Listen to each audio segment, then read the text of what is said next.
What's up, guys? Welcome back to episode 2 of Denny and Ronnie's Chat on the Mat.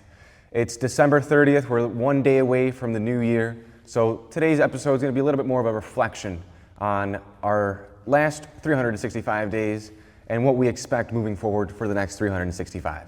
Ronnie, how are you doing today? I'm doing great.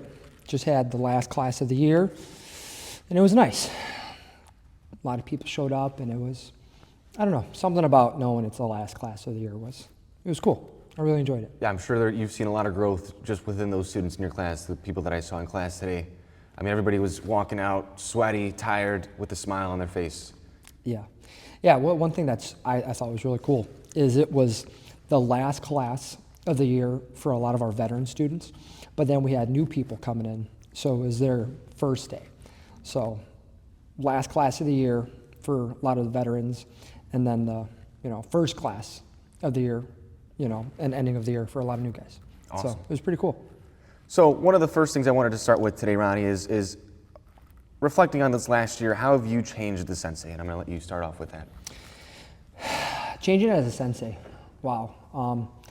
Thinking back this past year, I feel like I've become, again, more self-aware and understanding of the role that I have, as not just having to show the physical moves and understanding, the physical aspect of, mixed martial arts, but being able to, relate in other aspects as well. We have a lot of people that come in here, obviously looking for self-defense, but then we have a lot of people coming in here, looking to escape other things, and being able to just relate on both ends, being able to show the physical aspect, but then being able to show the spiritual side of being a martial artist, I think has been my personal biggest growth as a sensei, going for the, kids classes and the adult classes. So that's what that's where I'm at now. Yeah, one of the things that I think is important to understand the difference between a sensei and a coach. And I forget what martial artist said it. There's a very big coach that said it, or sensei that said it. I can't remember his name off the top of my head, but he said that the difference between a sensei and a coach is a coach will teach you how to win the match, how to be a great fighter, all this and that. But a sensei will teach you how to be the best version of yourself in life and just be a martial artist, the lifestyle of a martial artist. And that's what I've started to recognize more as my role this year. Just being able to connect with the kids, being able to connect with the adults, and not just getting them to find success on the mats, but find success outside of the mats too. I've got a lot of kids that are, oh, I'm doing this at school, I'm doing great at school, I'm not doing so good at school. Well, here's how we can, if you're doing good, great, keep doing what you're doing. If we're not doing so good, here's what we could adjust, and here's what we could apply our mat chats that we've been learning this month. This is where you could apply it in your own life. So being able to recognize that's my role as a sensei for these kids, for these adults, it's just a phenomenal feeling. Yeah, being able to help, create the best version of a man, of a woman, of a child on the mats is one thing, but then helping cultivate that man, that woman, that child off the mats in their day-to-day life is one of the best feelings, and I feel like I've really cemented myself in that role. And one of my favorite things to ask some of my senior kids in some of my classes, I'll ask some of like the rookies and stuff, hey, little Billy, what does it mean to be a martial artist? And they'll go, oh, to be able to throw the best jab. Oh, that's a great answer. Hey, little Amy, what does it mean to be a martial artist? Oh, you have to have a great armbar. Yeah, you're right. That is important to be a martial artist. And then I'll go to one of my kids that has been with me for a while. I'll go, Ben, what does it mean to be a martial artist? And then, they'll go to be the best at life. And I love that, on the mats, off the mats. And the kids that have been with me for a while understand that. And then just seeing them recognize that it is a lifestyle, not just a sport. This isn't something that lasts for the fall season, for the spring season, for the summer season. This is a lifelong journey, and it's not a season-ending sport. And, understanding that and recognizing that too is, regardless the time of year, whether it's hot or whether it's cold, you conduct yourself in the highest caliber because of the teachings that are on the mat. I mean, that's awesome. Yeah, just being able to connect with people has been the biggest change, and I think just connecting with the kids and the adults is not just good for them, but it's great for us, being able to understand our students better, being able to understand what they need helps us give them what they need, you know? Yep. So like, for example, with the kids, this year alone, they've achieved exponential growth in, Yep. in grappling. You know, the kids from last year are completely different than the kids of this year, Yep. you know, in terms of their grappling skills. And that's simply because we took the time to slow down and recognize, what do these students need? You know, where are they the weakest at? Where's the weakest link? Yep. You know, they've got phenomenal punches, they've got phenomenal kicks.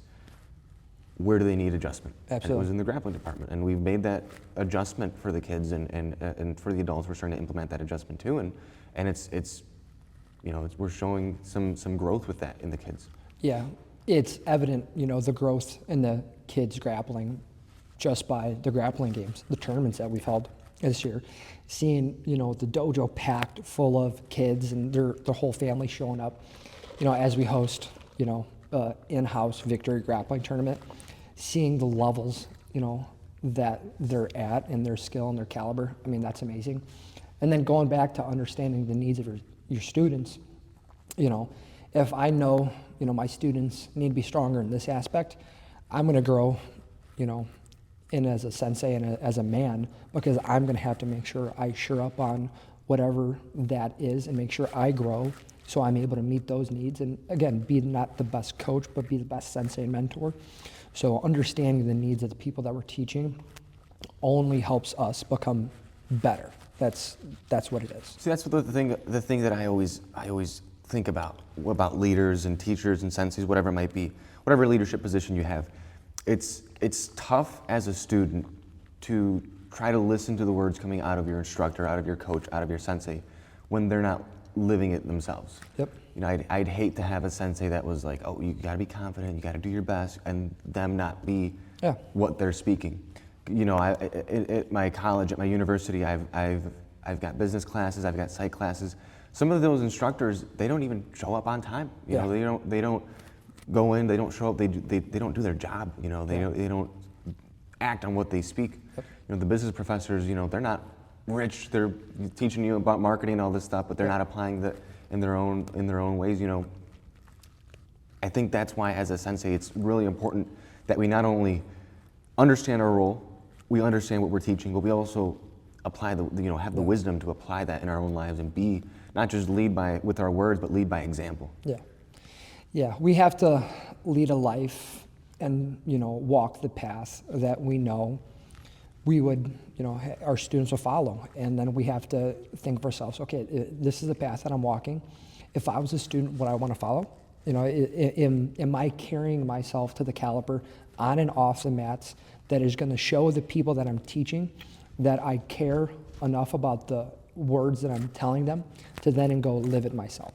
And that's what people want. People want a leader who is going to not only demonstrate it on the mats, but off the mats through the content of his character. And understanding that, again, just helps, I know myself, and I know helps you become a better sensei and a better man. Knowing that there's eyes on us and we must hold ourselves accountable to, you know, produce the best level of, you know, content to our students on and off the mats. That's what it is. Absolutely. It's a life. That's what it goes back to, you know, this being a lifestyle. So. The next thing here is what changes have we noticed in our students this last year? We kind of dipped into that a little bit, but let's dig a little deeper into that. So you want to go ahead on that one? You kind of hit it a little bit already. Just the caliber of grappling when it comes to the kids has just shot through the roof. And it's awesome seeing that. And as far as the adults, you know, obviously striking and grappling is supposed to improve as the year goes on, you know, with the monthly curriculum.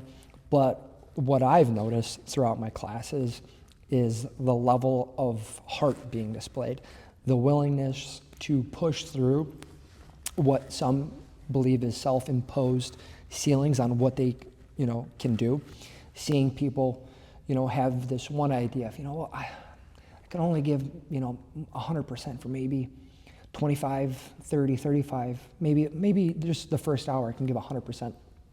And then watching them break through that self-imposed ceiling, and then them coming to realize that they had, an initial thought and a self-cap, to them then pushing through that, and then them realizing that there's so much more to them and they have so much more to give than what they originally thought. Oh, yeah. And I think that's where being a good sensei, a good mentor, comes into play for the kids' classes and the adult classes, is being able to take someone, hey, you're doing great.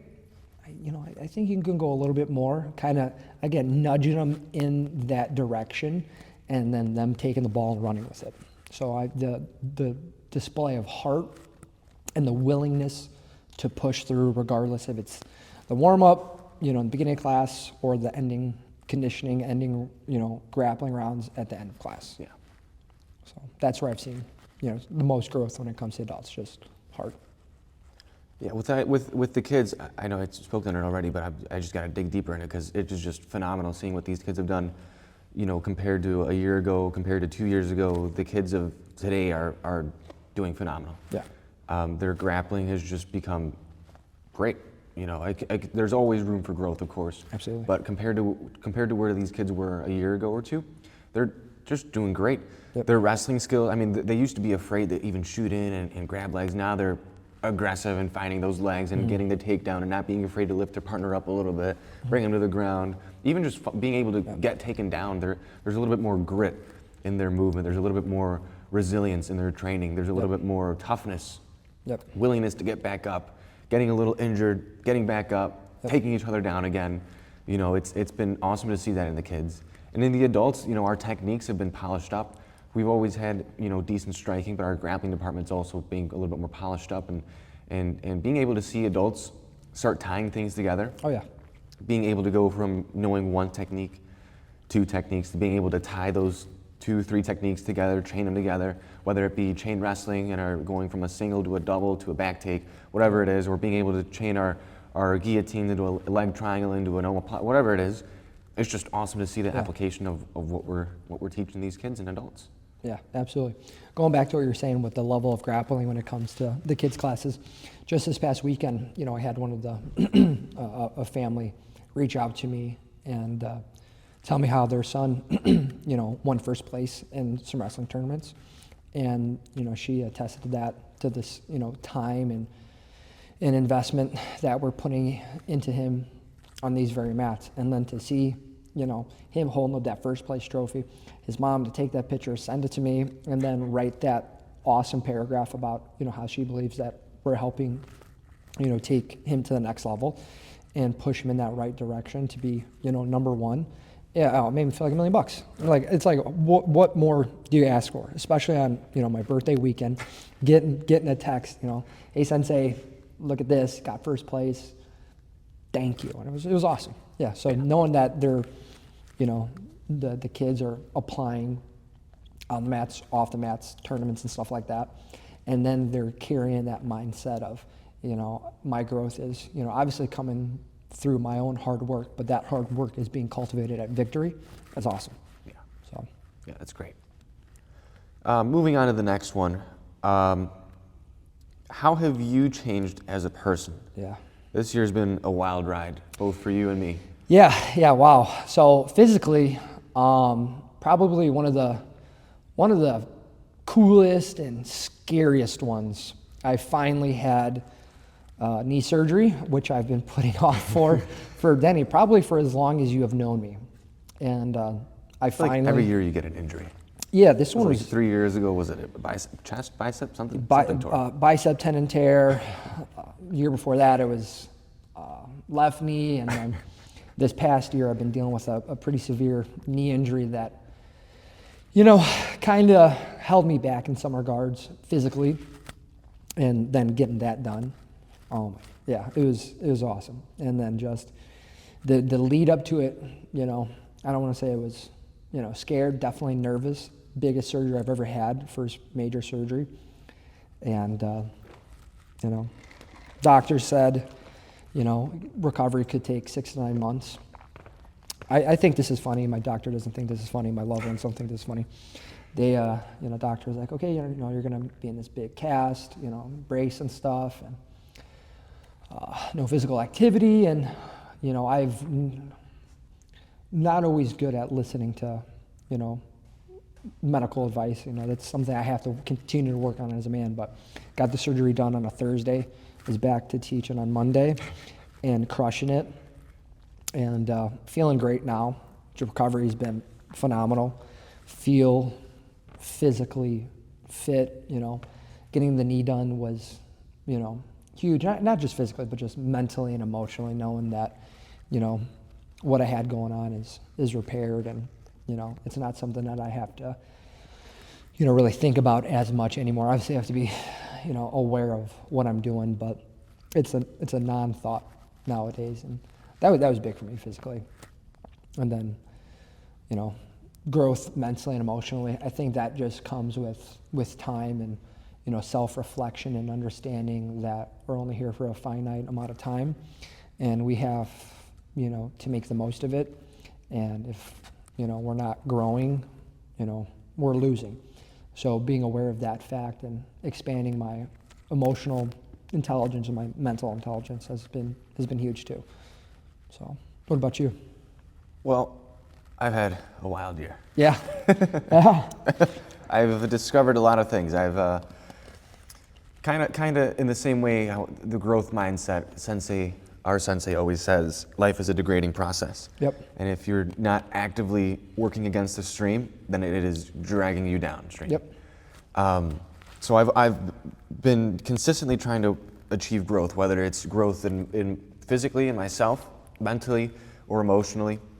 This year's been such a challenge, just with physical growth. I've been trying to pack on some weight. Yeah. I've finally broke 140 just last week. Congratulations. I dipped back down, of course, but I broke through 140. I was going to say it when I first saw you. I was going to say, wow, Danny, you're looking a little heavy, bud. It makes sense. I'm getting there. I'm probably like 138 now, but yeah. But that's been the biggest challenge, is being able to eat food and gain the weight. I'm learning that my metabolism is working against me actively. Yeah. Every second that goes by, I'm burning calories.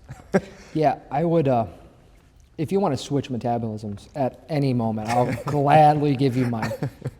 But yeah, no, that's good. I understand that, wanting to Yeah, I mean, bulk in up the gym, stuff. I've been lifting very heavy for my own standards, I should say. I've seen it. But so being able to consistently go to the gym, that's been a change. Cutting back on training at the dojo, but I've been supplementing that with more days at the gym. I've been working a lot more hours, both at my other job and on the mats. I've been spending so much more time on the mats. Yep. And it's been fun. It's been a wild ride, but it's been fun. That and just in a personal way, I've also been learning how to slow down. Yep. Because every day of my life is go, go, go, pedal to the metal. Yeah. So learning how to slow down every once in a while, even in speaking, being able to take a breath, slow down, smell the roses, and being able to enjoy life. I've been to more concerts this last year or so than I ever have been. I've seen Metallica. I finally lived up to my dream of seeing Metallica live. Yeah. It's been a wild year of personal growth, physical, mental, and emotional growth. Yeah. Yeah, I think so. Obviously, I've seen, some bands and stuff live, but this year, going back to the concert thing, this is the one year that I've truly been to a couple concerts and seen some of my favorite artists play, and I think I was there for, or we were together in a way for every single one of those concerts. One at the beginning of the year, seeing Metallica, and then seeing obviously the greatest band of all time, Creed, live was that was an interesting night. Creed, and I'll fight that hill, is hands down the greatest band of all time, and it was a wonderful night. Got to spend it with people I really, really, really love and care about, and you're one of them. But it has been a wild ride. It has, ups, downs, peaks, valleys, but myself coming to the realization that everything happens for a very specific reason. You may think that the bad things happen, for, no reason, but the understanding of every perceived negative event has two outcomes. Either that negative circumstance breaks you, or you rise to the occasion and you use that, to further yourself and fuel yourself to become a better man, and in turn become a better mentor and sensei, and the ability to relate and pass on wisdom from problems that you've had to deal with and you've had to overcome. That's what it is. And having that understanding this year has helped me a lot, aside from the cool concerts, the knee surgery, stuff like that.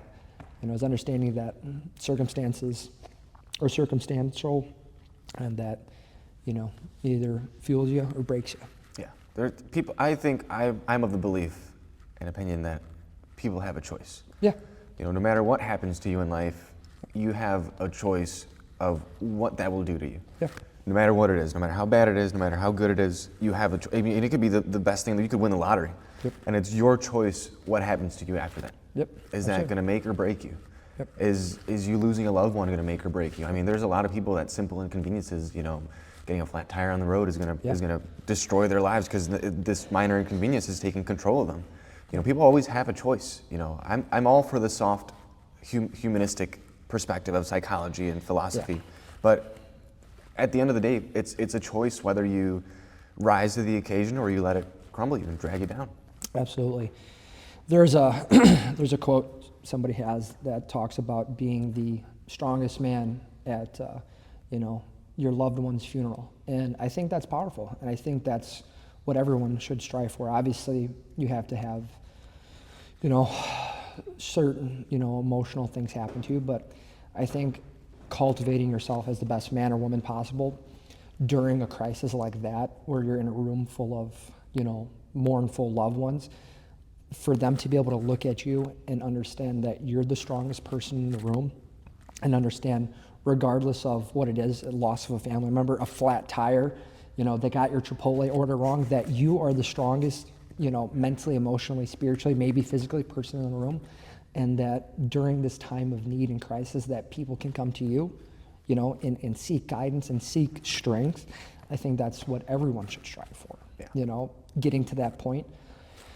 Obviously, might not always be the easiest thing, but I think that's, it should be an underlying thought in our daily process of what is going to make me the best possible version for when the negative events do happen. And I tell the students, I'm like, there is going to be crisis. There is going to be, something bad that happens. Breaks my heart to tell you guys this, but it is the absolute truth. I know you're probably not going to hear this a lot of other places. That's why I have to be the one to tell you. There is going to be a loss of a loved one. There is going to be something bad that happens to you. Now you have the choice to either let that break you or let that fuel you. And yeah, I fully believe that. Being the strongest person in the room, especially in a time of need, especially surrounded by people that you love and that people that love you. Yeah. People are a product of their environment, and that environment will shape who you are, and what you choose to do in that environment will shape who you are. Yep. People, there's this influencer that I listen to, Gary Vaynerchuk, he's an entrepreneur, but he says that, as funny as it sounds, America is soft because we've had so many consecutive decades of prosperity as a country and as a society that the kids of today don't understand the grit, the resilience that it takes to, they don't understand what life is all about. Life is about peaks and valleys, like you said earlier. It's about, getting your hands dirty when things get tough, being able to be resilient when things get tough. Things are going to happen. Life isn't, all sunshine and rainbows. It's going to be cloudy every once in a while. It's going to be rainy. It's going to thunderstorm. You're going to have a tornado every once in a while, and you got to know how to address it. Yep. And that's one thing that we're missing, both in adults and kids, is just being able to handle things. My generation, and I think maybe yours, has this little thing where it's like you're well into your 20s and your mom is still making your doctor's appointment because you're not able and willing to make a phone call, which I think is funny, but at the same time it's scary, because sad. We need to be able to handle these things, and it's just being, again, comes down to a choice. What choices do we make? I agree. One of my favorite quotes of all time, I talk about it all the time, you've heard it a million times. It goes, if a man is right, his world will be right. Regardless of the circumstance, regardless of the, environment, regardless of whatever is going on, if that individual takes the steps that he or she knows their conscience is actively telling them to do, that is going to lead themselves, their family, in a prosperous way, to listen to that voice and obviously put the best foot forward. But, you know, yeah, I don't know if it's what it is, society, you know, media, you know, I don't know what the causation of the overall softness is, but it's saddening in a way to see, you know, the inabilities of, you know, our generation, and, you know, just the, again, it comes down to just softness. That's the best way that I can put it. You know, unwilling to do the work to obtain, you know, a higher state of life and a higher quality of life. It's super sad. So, you know, but, you know, that's what we're here for. You know, help guide young, old in that direction of hard work, you know, consistency, you know, not only physical growth, mental, emotional, spiritual growth. You have those things, you are going to be a rock solid individual regardless of what life has to throw at you, regardless of if it's, again, having to make your own doctor's appointment, you know, or a major tragedy. So, Ronnie, I'll have you know I make my own doctor's appointments. you kind of hit it close to home with that one, but luckily I did make this surgery. You know, I set up, you know, everything by myself for the knee and stuff. So, you know, I did all the follow-ups myself too. They made it easy for that, but, you know, I grew there as an individual, you know, so. But yeah, it's funny. I was telling one of my kids' class a couple weeks ago, you know, I was kind of giving them the talking to that we give the students every once in a while. We're martial artists. Yes, we're learning all these moves, how to punch, how to kick, how to choke somebody out. But the moment you use these moves to harm somebody else, that is the minute I stop teaching you as a sensei, because that's just not what we do as martial artists. Yeah. And I was telling them, we're learning all these moves as not just tools for our tool belt, you know, as a carpenter or mechanic or whatever, you know, for your toolbox. But also because we're trying to be warriors in a garden and not gardeners in a war. Absolutely. We're trying to be prepared for when, not if, but when things get bad. 100%. And we don't want to be underprepared when things do get bad. Absolutely. One of my, heard this quote a long time ago, and it has always stuck with me, and I talked about it recently, is the sheepdog mentality. Just the defender of lambs, defeater of wolves, and understanding that that is the mode that, you know, we're taking upon ourselves, you know, when we're actively training in this gym, that we are the defenders of our family, defenders of, you know, the less fortunate, defenders of, you know, those weak. And knowing that there are differences in people, you know, in society and in the world. There are sheep, you know, people part of the herd that are just going about their life. You know, they might not be aware of the higher consciousness that they can possess through hard work and through study. Then there are wolves who are understanding of that flaw in sheep and are willing to take what they have, regardless the price of what it is, regardless of the violence that it'll take to acquire what the sheep have. And then there are sheepdog, people who are fully self-aware of, you know, the wolf and the sheep mentality, and understanding that, you know, sometimes it takes a, you know, even stronger good guy to beat, you know, a strong bad guy. And having that mentality, I love that. It's just sheepdog mentality, you know, being, you know, like you said, peaceful warrior, not being, you know, weak and complacent, being strong, aware, and capable, right? Yeah. We want capable individuals, capable warriors. We don't want people who are not standing up for themselves, not standing up what for they believe is right because they can't do it, right? Because they don't have the abilities, they don't have the self-awareness to be able to take those actions. We want to be, you know, and have and create individuals that are aware of what's going on and able to, you know, stand up and defend for whatever it is that they, you know, think is true to their heart. Absolutely. Yeah, I've got, so for context, I also work at my family business, semi-truck repair shop. Nice. If you have a semi-truck and you need it repaired, let me know. I'll be your guy. Yeah. But I've got plenty of memories, Yep. of simply having the tools necessary to stand up for myself. Because in my industry, I like to consider it just a dirty industry. Not because I mean the work itself is dirty. You get messy. Yeah. You could be in the office and all of a sudden your hands are greasy. Yeah. But the industry, it's not clean. It's not polished. People aren't nice. It's truckers that are on the road for weeks at a time, coming in to get their truck fixed on a certain time frame. And if you don't get it done right, then they're going to be at your neck, barking off at you. But ever since I took a more of a leadership role, I've been tested many times. Yeah. Most recently, I was tested this week. Last week, I had a customer who was trying to negotiate his bill, and he didn't like the price on his bill, and this was something that was not necessarily pre-established, but it was certainly a reasonable amount for what his bill was, and he wanted to take off a large chunk off that bill, and Yeah. I'm not going to back down, especially not at my family's business. Neighbors zone, parts are required. This is what it is, and he was very stern, and he was trying to not just, it was almost going too far with it, and he had to, a couple years, 4 years ago, I might have budged and might have said, you know what, yeah, you're right. But in this case, I had to realize where the line was. Yep.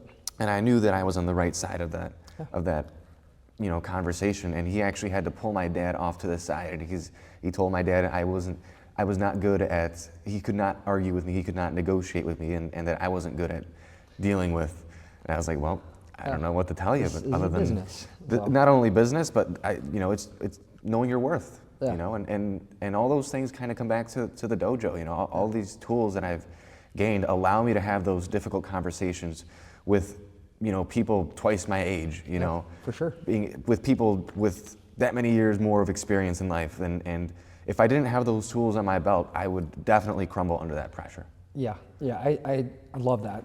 And I totally relate to everything you just said.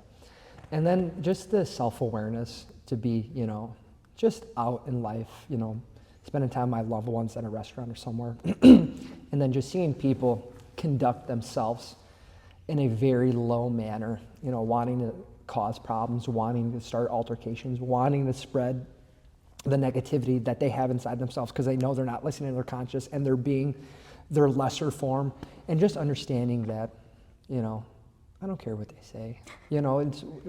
There's nothing that someone is gonna, say that is gonna, make me less than the man that I am. Yeah. And that again was created on these very mats. It's like, okay, you're yelling now. I thought we were men. Why are you yelling? You can't express your emotions. If you can't, I know a place where you can learn to control and express those emotions properly. Victor MMA, you come in, step on the mats, I'll treat you like anybody else. And then just the situational awareness that training for all these years has created in me, just watching people's mannerisms, watching the inflection of their voice, how they carry themselves, that has been a big help. And then, I work in a similar industry to you, Denny, outside of the dojo as well, except with giant semis, I work with motorcycles in the repair world. And believe it or not, people love their motorcycles more than they love a lot of things in some cases. And, with that high level of emotional attachment to something, sometimes people don't always, again, act in the highest caliber and act, as a man should.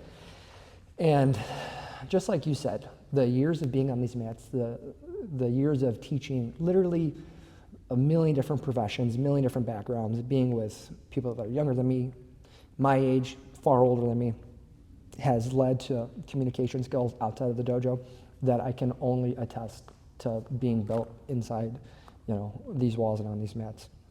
And I'm a hugger nowadays, Denny, especially at work. I'll get a disgruntled guy, something that, I didn't do, and or just upset, something happened outside.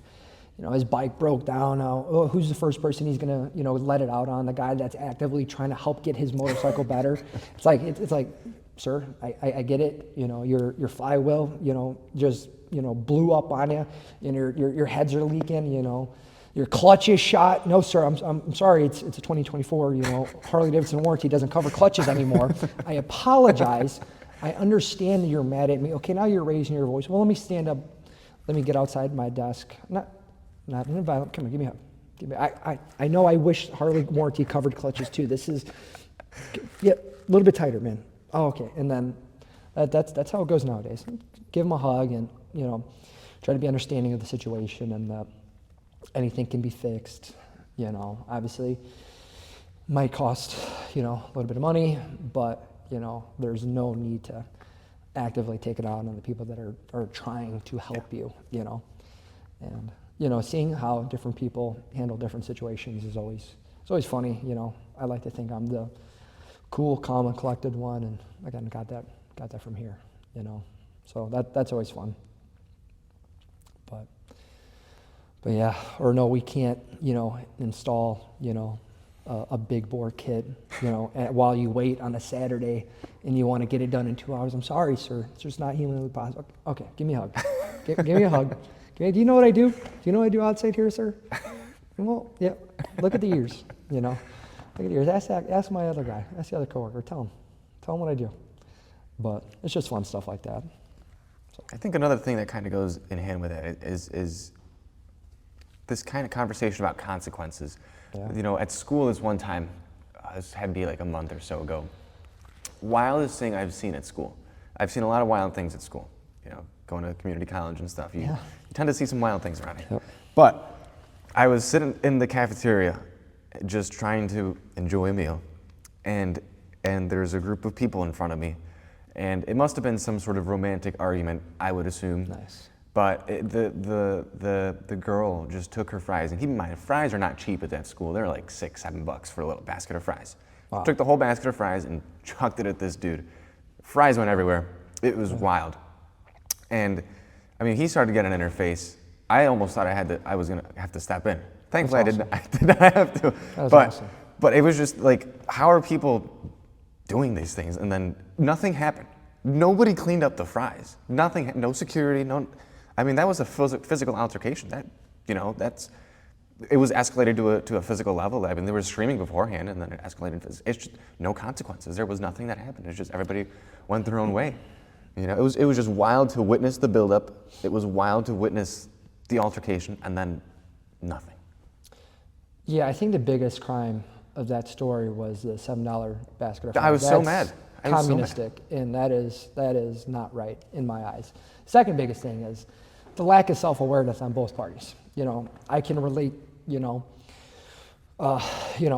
myself in that story to the other man, you know, that got the fries thrown at his face. He should have been intelligent enough, have enough emotional intelligence and wherewithal to understand what was going on, to de-escalate or to remove himself from that situation, right? He should have had total understanding of what was going to go on, what was happening, and unfortunately, that individual, you know, barring, I don't know the circumstances, he could have totally been in the right. I have no idea. If you're getting fries thrown in your face, you know, and you're the causation of that, that is so soft and that is so weak. That is so goofy, you know. And then, you know, again, I would have liked to know what was going on. And then for her, you know, just toss the fries, probably, you know, you said it was a romantical argument, you know. You didn't tell me I'm pretty enough, take this basket of fries to your face. I had my earbuds in, so I had no clue what the conversation was about. I just saw people barking at each other, and then fries were thrown. But it's a lack of emotional awareness and a lack of situational awareness. You are causing a scene that is melting over into other people's life. Oh, yeah. That is such an inconvenience. the soccer team next to them was upset that fries were now under their feet. You know. Yeah. It was just hilarious Yeah, all around. what if one of the soccer dudes slipped on the fry, tore his MCL meniscus? There goes his slight soccer ACL? career. Yeah, terrible. All because people couldn't articulate words and emotions. Yeah. Wild. Yeah. Yeah, I see it a lot in my industry, you know, and again, I've seen a lot of wild things. over the years, through many different experiences, many different places, just the lack of emotional intelligence, but just the lack of self-awareness. Yeah. People thinking that, they're tough because, they played, a UFC game, or they're tough because whatever manner of just goofiness that they believe, without ever actually having stepped on the mats, without ever have taken a combat sport, and to think that, they have this strength because, oh, I see red when, I get mad, I'm just going to come at you. I'm like, oh. We'll see how that goes. Cool. I mean, can we have your buddy record it real quick? Because this is going to be pretty cool what I'm about to do to you. And it's just like, are you serious? It's like, you're gonna stoop to such a level where you're causing, a scene unnecessarily. Obviously, there is time to take up, arms and take up defense. There are situations that absolutely call. Yeah. But it's like 1% of the time. Yeah, it is. It is a very small percentage, but most of the time it's lack of self-awareness, lack of emotional control. People, egos get in the way, and it's just like, well, you know what? To people that have been through the fire, to people that have, that actively better themselves on a daily basis, we look at individuals like you and we go, yeah, that guy's goofy. That dude's weak. That dude is soft. That is a, just a broken individual that needs someone to guide them, that probably needs a mentor more than anybody right now. And they are too, just unaware that in that moment, that's what they need. Yeah. So. Comes down to accountability, I think. Yeah, it's just kind of self-awareness too. It's just being able to recognize what you're doing and how you're affecting not just yourself, but the people around you. Yeah. Nobody wants to be around a negative Nancy. Nobody wants to be around a Karen. Nobody wants to be surrounded by this person that is just a negative source of energy. Nobody wants to be around a liability. That too. Liability is, if I, for some reason, took a different path, or for some reason I was out with my family, with my loved ones, the person that I care most about at the moment, and I thought I was a liability to them, to their safety, to their mental, emotional, physical, spiritual health, I would feel less than a man. Yeah. And I think that feeling has gone away. There's a lack of consequences for being, the man that you need and the man that your people need. And yeah, last thing I want to be to my people is a liability in any regards. So. And I think that goes for all ages too. I know adults like to say, oh, kids these days have it easy, kids these days in their technology. But I've seen a fair share of, grown adults having issues with their emotions. I've seen my fair share of young kids having emotional issues. It's beyond age, it's beyond, it's just self-awareness, it's accountability, being able to recognize that. Yeah, wrong mindset's being preached and taught nowadays, and it, I think it's disgusting. I think a lot of things in media, a lot of things in schools, and I think there's a general softness that's being spoken to and taught, and it's sad, it's gross. And then, there are individuals that are self-aware enough to understand that, what is right, what's wrong is wrong, and then when they come forth with that, they're shunned. Oh, you can't, it's wrong to be strong. It's wrong to be, physically, mentally, emotionally aware. It's wrong to do this. It's like, okay. So that's coming from a weak-minded person, a weak-willed individual who is then imposing what they feel as an individual onto others and perpetuating a cycle of negativity. Yeah. So, yeah. Unfortunate, but good news. Good news, guys. There's places like Victory Mixed Martial Arts, individuals like myself, Denny, Sensei Adam, all the other senseis that are part of Victory that are here to actively combat that mentality and are here to actively better kids, teens, adults, regardless of the individual. We're here for them. And bettering them in all aspects. Yeah, comes back to, you are a product of your environment. And even if your environment has been disadvantaged and you've been through hardships and you're not as good as a person as you should be, getting into an environment that could help change that is so important. Yeah. And it's so vital. Whether it's, just martial arts or whether it's an activity, whatever it is, joining a group, whatever it is, being able to change your environment and getting into somewhere that'll help you change the trajectory of your life, that is so important. There's so much you could do with that. And it can be as simple as a couple hours a week. Yeah. Couple classes a week. Might not seem like much at the moment. You show up consistently. You're here for an hour. You're here for an hour and a half. You're here for the 2-hour adult class. You're here for the hour kids class. 1 class a week, 2 class, 3 class, 4, however many classes it may be. But changing your environment to a place like this will have a long-term and lasting effect. Oh yeah. So, Absolutely. yeah. Well, let's move on now. Yep. What changes do you wish to see in yourself this next year? I want to get jackeder, Denny. I know that's hard for you to believe. I know it's hard for a lot of people to believe, but I want to get muscles on top of muscles. Yeah. And maybe some more tattoos. But now that, road to recovery is going good physically with the knees and stuff, I would like to become, the highest caliber of athlete that, I can be. I'd like to retain that physique I had early in my career. And then the nonstop, internal growth, Again, I've said it a million times and I'm going to continue to say it, the mental, emotional, and then spiritual growth. I want to consistently expand upon those things and never stop. Yeah. And then when it comes to the martial arts skills, obviously, I never want my striking to dull, and I only want to continue to hone the grappling. So, continue physical health, internal, well-being, and then the physical skills of being a well-rounded martial artist in all aspects. Standing on the ground, on a cage, when I have someone up in the air, whatever that position's called, when I actively have someone there, I want to be the best at that, in all aspects, So, maybe grow a longer beard, we'll see, who knows.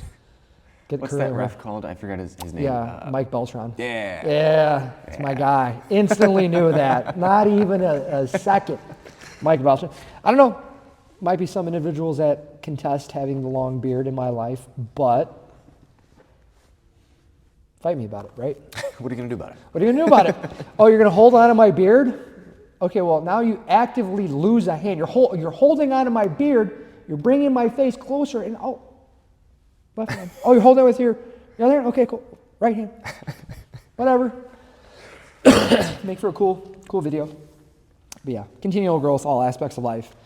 Trying to obtain a higher frequency of life, that starts in the morning, that ends in the night, and being able to pass that frequency on to the people that I care most about, and even strangers. Just living a life that isn't envious, but living a life that people would like to mirror and that people admire, and being that man. Being, again, that man when I step in a room, people go, hey, Sensei Ronnie's here, time to be the best. Walk in a room, family, cousin Ronnie here, brother Ronnie's here, uncle Ronnie's here, it's time to make sure, I conduct myself in a manner that, would make him proud through the efforts that he's taken to make himself proud. One of my biggest fears in life, Ronnie, is regret. Yeah, for sure.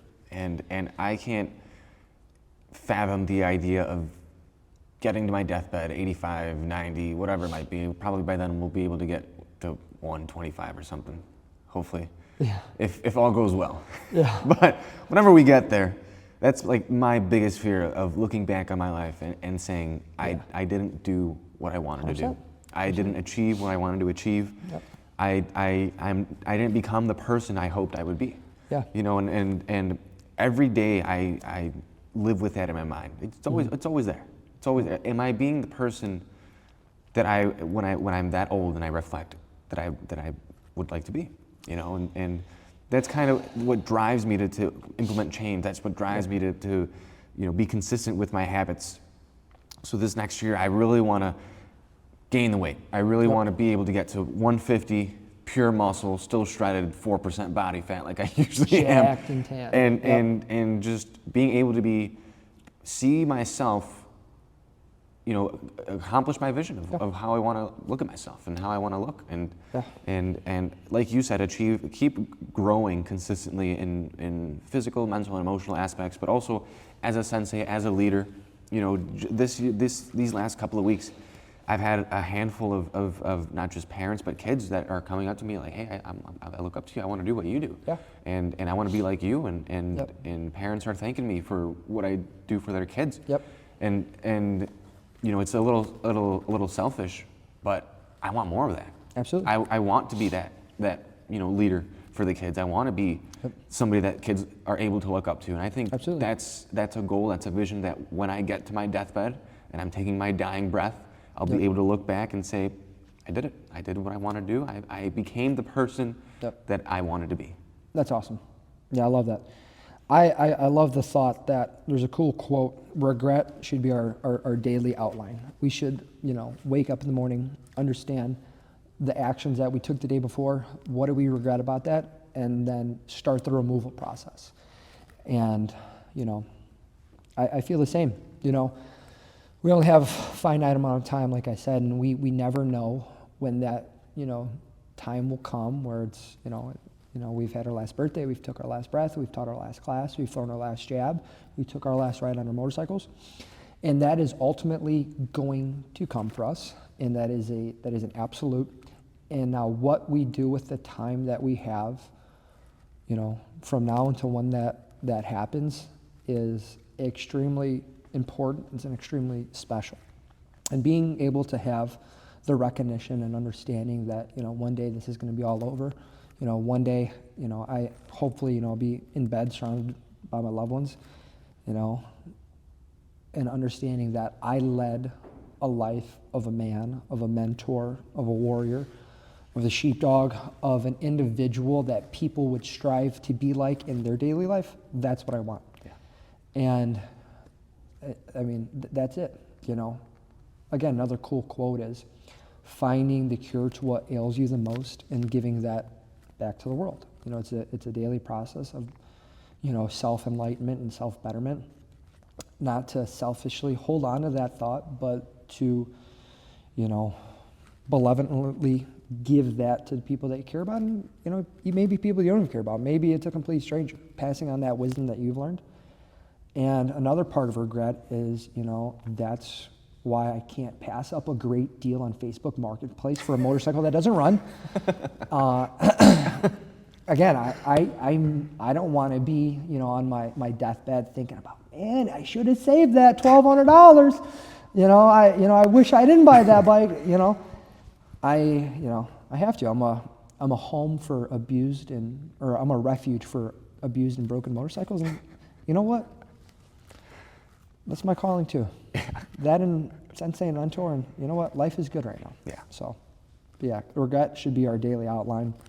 A lot of people think it's a building process. Oh, I'm gonna add this in 2025. I'm gonna add that in 2025. I'm gonna do this. I'm gonna do that, and it's stack. When in reality, from a young age, hopefully most people, know right from wrong, and instead of actively building, it should be a removal process. It should be, this is what I'm not going to do. This is not how I'm going to conduct myself. It should be a removal process instead of, slapping a, coat of paint on, a crumbling wall, So, but yeah. What changes do you wish to see in your students this next year then? Yeah, again, just continual growth. All aspects of martial artists. I want, to have just a group of absolute savage strikers. I want to have a group of just absolute savage grapplers. I want our students, both young, old, big, and small, to be able to confidently and competently defend, you know, be offensive on the feet, striking, hands, knees, elbows, so on and so forth, and then be able to take, you know, an individual into extremely deep waters on the mats. And then, again, I want to see that caliber of heart just continuously increase through 2025. The understanding that, you know, we are more than what we are in the moment, and the only way to obtain that is through not self-imposed ceilings, but through, you know, self-imposed hard work and grit. Yeah. So, what about you, Denny? What do you want to see? Well, I want to see a little bit more, like you said, grit, resilience, but I want to see a little more aggression out of Yeah. my students Definitely. this year. I've got so many students that are just so nice, Yeah. and they're very technical, and they have all the moves necessary. I almost wish I could put a little switch in their brain that they could flick on and off on command. Yeah. For them to just be dogs. Yep. And just be Yep. absolute warriors, you know, going out, putting out their best. Yeah. And then immediately after switching it back off and going back to the nice, modest, humble people that they are. You know. Yeah. That's Yep. how I had to do it in wrestling. I had to almost create a switch and have an alter ego almost of when it's time to go, it's time to go. Yeah. And then immediately after we get that dub, going in for the handshake, shaking the coach's hand, even giving a little bow sometimes of respect and honor, and going back to me. Yeah. You know, I want to see more of that in my students. They've got the skills, they've got the techniques, they've got the kindness. Now they just need to have that switch and be able to put it out there. Yeah, yeah. I 100% agree. You know, just being able to be an absolute dog, savage, mongrel in many aspects, and be able to turn that on, you know, in an instant would be nice. And I know some people probably wish I had an off switch, you know, but I'm working on it. And but yeah, I agree with everything you said. You know, I want absolute savages, but still being able to be humble, being able to show honor through victory. And that's something I battle with myself, you know, in some cases. I just want to be that straight berserker. I want to just, bask in the glory of victory. And then, you know, there's an understanding that, you know, being humble and being kind will ultimately go far further in life than the opposite. It might be super fun in the moment just to be that absolute wild savage man, that beast, that untamable monster, but ultimately through victory or through defeat, through whatever circumstance it is, you know, being, you know, a humble, faithful man or woman is you know, what's right. So not too much longer. New Year's going to start, and I don't know, it's going to be good. It'll be a nice year. Another year, a good year, I think. It'll be a good year of growth. Yeah. Yep. All aspects of life. And hopefully, you know, growth in my collection of motorcycles. Really banking on that. Really hoping that goes as planned, but we shall see. Hoping for some really nice riding weather this year. I'm hoping to. Now that I've got my motorcycle license. I got a new riding buddy, so that'll be fun. You know, I don't know if we should ride together, you know, right away. I think our styles of riding might be different. I think my style of riding compared to the general populace might be a little bit different. But I do get to places on time, even if I do leave my house 15, 20 minutes late. That's all that matters. That's all I'm going to say about that. We hear you coming a mile early. It's cool though.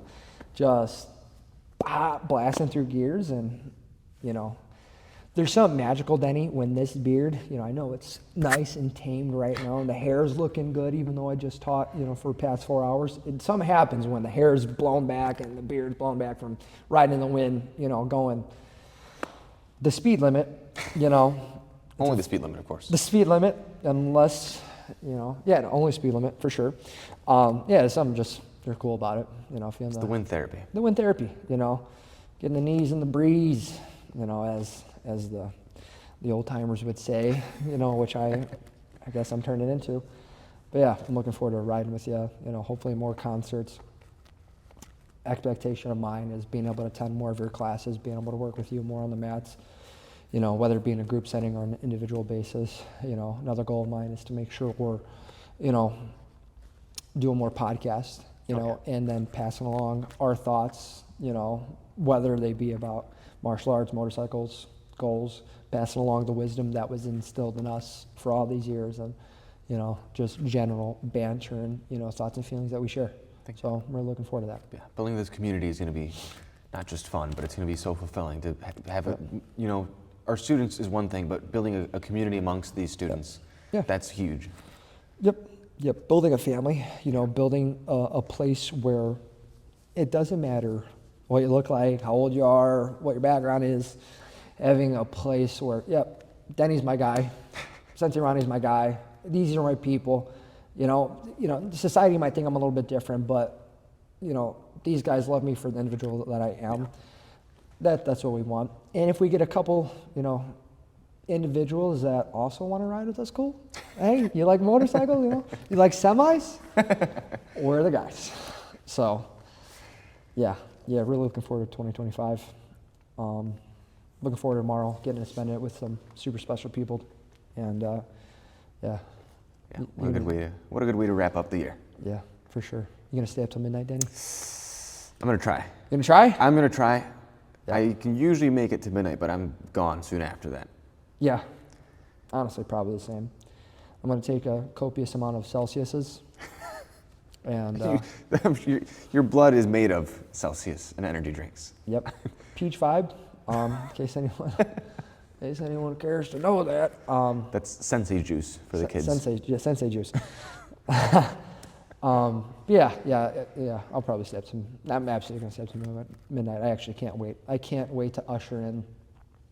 Again, it's gonna sound cheesy, a year of love and growth, just like our mentors have told us, and I am so excited to share that with people that I care about. Inside the dojo and outside the dojo. Really looking forward to it tomorrow. Awesome. So I think this is going to be a wrap for episode 2. So we were a little late on this episode, but moving forward, we will be at least once a month. So we made the deadline by one day.